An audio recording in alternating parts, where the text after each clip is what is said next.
Hello, my friends. I wanted to share something about the earthquake that happened in Syria and Turkey. Um, as my Rebbe said, if something happens in the world, it's a message for the Jews. It's actually mentioned in some of the explanation in the Gemara. As the Outscroll explains, that Rav Ketina maintained that the Jewish nation is precious before the Holy One, Bezbehi, so much so that whatever transpires in the world is ultimately on account of the Jews. Accordingly, the natural events of the heavens and earth relate to matters between God and His chosen people. There's another place in the Gemara that says that any thing that happens in the world is because of the Jews. So the anti-Semite sometimes are right in some of the statement that it's the fault of the Jews. Yes, we're not hiding from them. We are responsible. That's why we have suffered for so long. That's why we don't push people to convert, because it's a responsibility that you have to be ready to take upon your shoulders the yoke of humanity, the weight of the mission of being responsible for others. So we had an earthquake, and the Gemara says, why do we have an earthquake? So Rav Ketina gives different reasons, but basically he says that when the Holy One basically remembers his children who endure in misery amidst the nations of the world, he sheds 2 tears and that fall into the great sea. Obviously it's a mashal, it's a metaphor, and its sound is heard from one end of the world until its other end. And that is what we perceive as an earthquake. So he's telling you what's causing this earthquake, the consequence of what. There's another explanation that I too will pound my hand upon my hand, and I will put my wrath to rest, and the earth shakes from the resulting sound. So that's, he clap his hand, heaven and earth, or he kicks the sky and he shouts Hedad, Hedar, like those who trampled the grapes at the wine press. So this is all in the Gemara Brachos. If you want to see inside Gemara Brachos 59a Nuntes Amud Aleph, almost right around the top. So what does this mean? So he like we say, the 2 tears. Some explain that it refers to the oppression suffered by the Jews in exile and their spiritual persecution. And it says also that the right hand may properly represent God's sadness over his nation's spiritual trouble, and the left hand his sadness over their material plight. Okay, and finally, Rabbi Nuchananel explains that when the Holy One basically observed the bitter persecution of the Jews at the hands of the nations, he is moved to bring a flood of destruction against the persecutors. However, he remembers the flood and that he cannot bring a flood because of Noah's covenant with Noah, like with the rainbow. So instead of that, the equivalent of tears are released. Instead of the flood, the equivalent of tears are released in his frustration, so to speak, and an earthquake is produced. The earthquake's entire purpose is to demonstrate to the Jews that God has not abandoned them, deserted them, or forgotten them, but that He will one day restore them to their land and their former glory. Therefore, they should not despair of redemption, but rather bear the yoke of tribulation patiently until the decreed duration of the exile expires. When the Jews witness God's display of his anguish at their situation, they say, God, Behold, God is with us. His mercies are upon us, and our remembrance is before him. They are thereby strengthened in their fear of God and rededicate themselves to his Torah, his laws, and his commandments. You can check also in Yerushalmi tests based like ninth parak, second Mishnah, where other source, other reason for earthquake.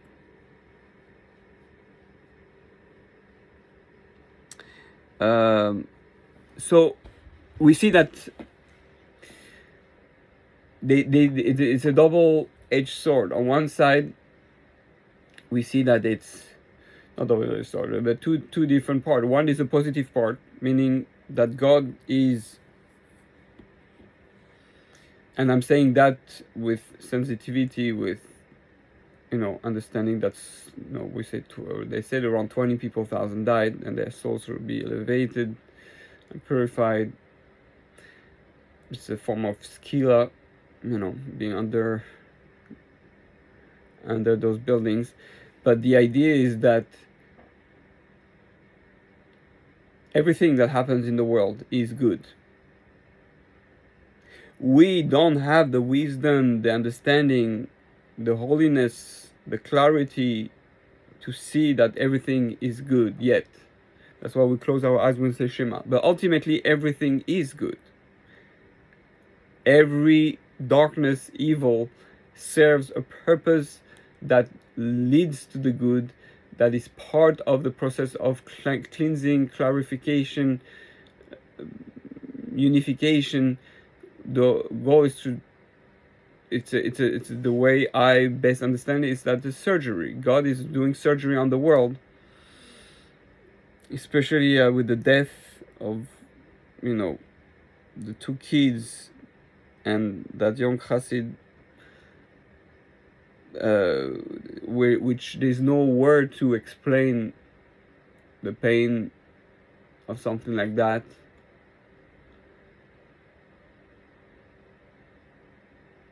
Why did they need to be sacrificed? So young, so pure, so innocent.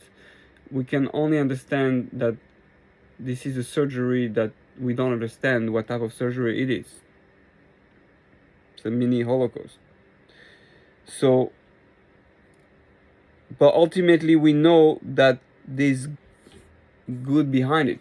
Every surgery is good. There's no bad surgery. There's some surgeries that fail, some surgery that's successful. And the idea is that it's up to us to make this surgery successful, so that there's no need for more surgery after that. So the way my Rebbe always puts it, something like that happened, what's your response? If there's no response, then the surgery was for nothing. You wasted that surgery, that lesson, those deaths. And again, I'm talking to myself, how many of us prayed for all the injured from the earthquake and all those who died? How many of us prayed for the elevation of the soul of those three people the last Friday? Those two kids and young Chassid. How many of us are crying, even shed a tear, a few moments of pain, of sensitivity for the families, for the friends, the trauma?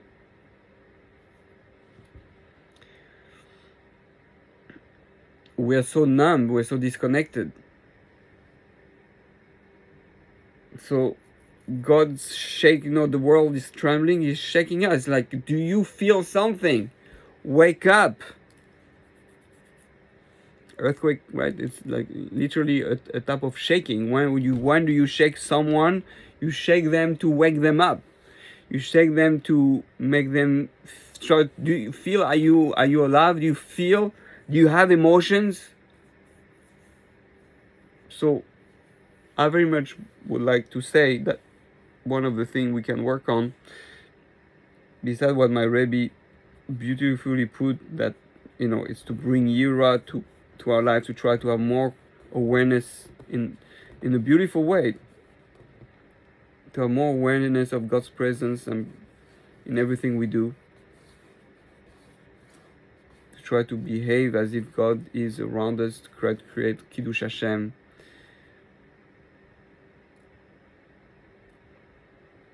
So on top of that, or beside that, or something that you might want to do is, I believe very strongly that my theory is, and actually connects very much with what the Gemara is saying. My theory, based on Rabbi Chaim Vital from Shari Kedusha, is that all four elements correspond to a negative character trait. So he says in Shari Kedusha, second chapter, or first gate, second part, we have fire correspond to anger or arrogance. Air correspond to sicha betela, empty speech, lashon hara, rechilus, anything that keeps coming out, negative coming out of your mouth. Then there's water. Water correspond to the desire for pleasure, running after pleasure. And finally, sadness. Sadness is the earth. So here we're talking about earthquake. When there's something involved, the earthquake, so we're talking about the earth. If it was a tsunami, it will be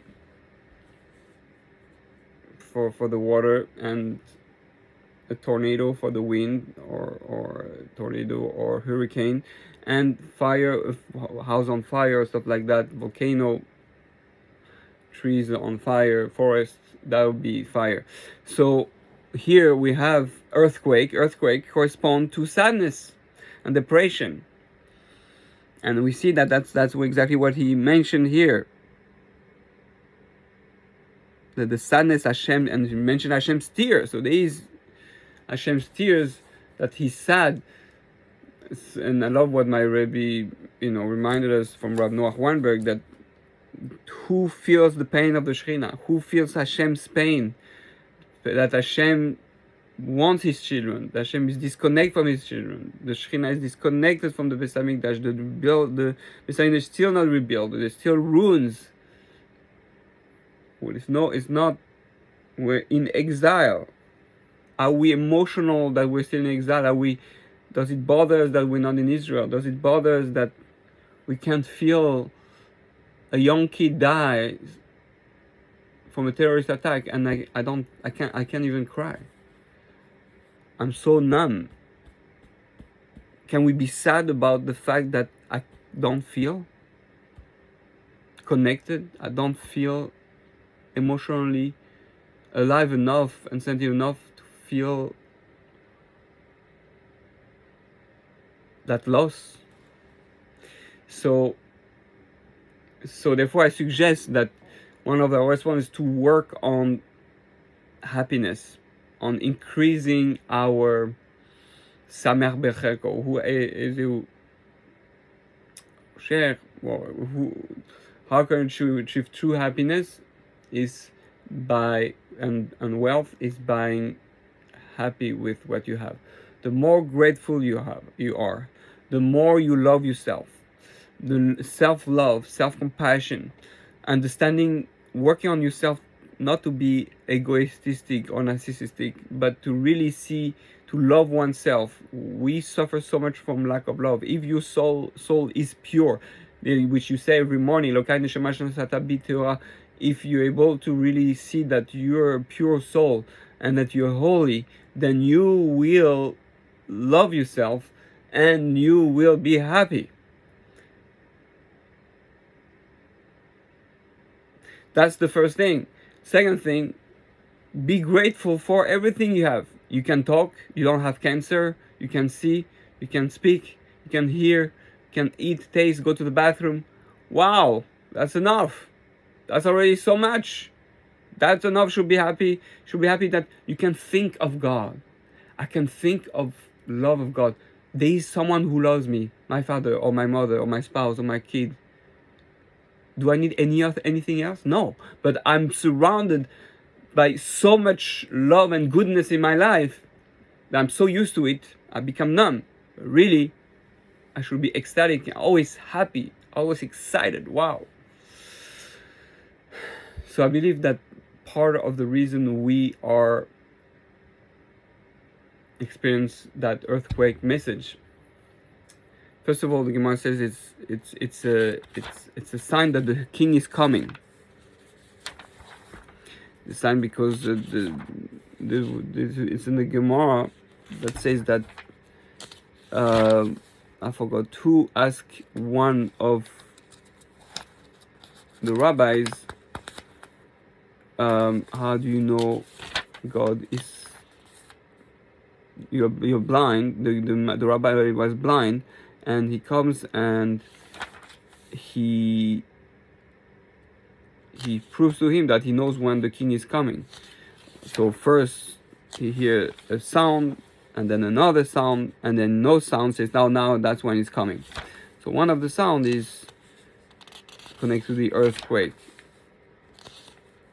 It's a preparation for the fact that Hashem is coming. Okay, I can't find it right now. You just have to trust me, but I saw it yesterday. So the idea is that Hashem is coming, and therefore Hashem was not in the sound. Hashem was in the quietness after the big sound. So the idea is that we understand that it's a preparation for us for Hashem coming. Like we said, it's for us not to give up. It's for us not to fall into despair and sadness. It's for us to feel that all this is not for nothing. That we are getting closer. That Hashem is present. And that we have to make our Judaism more happy. What do you do to actually make your davening, your mitzvot, your learning Torah, your helping others something exciting? Are you happy to do it? Hashem wants us to see that we love doing it, that we are happy. If you love doing it, you'll be happy. But how many kids in our generation are not excited, even adults? How many are not excited to go daven? They're not excited. They just read, they daven, they do checklists. How many are actually happy and excited to go daven? How many are actually, I'm talking to myself too. How many of us are excited to learn, take a book, are excited to open the book, the Sefer? How many of us are excited to do a mitzvah? How many run to shul? I don't think I ever saw someone run to shul. Oh, not because he was late, because we were excited to go to shul. We know it. The Mishnah Berurah says it's great. The Shulchan Aruch, it's great. It's a mitzvah. It's a kavod. I never saw, I don't think in my life, anyone run to shul. So we need to increase our strategies to get happy and our strategies to get excited. Can we make a Judaism for our kids so that our kids are excited to go daven?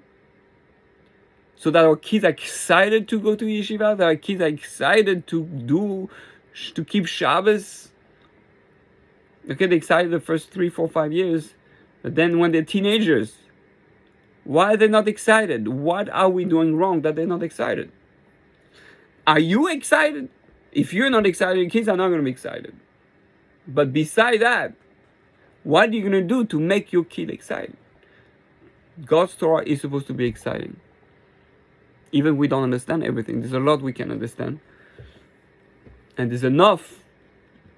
And it's clearly obvious that Hashem will not give you something that you don't love. So if we don't love it and not excited, it's our chisaron. It's our, it comes from us. It's not comes from Hashem. Everything Hashem does is amazing.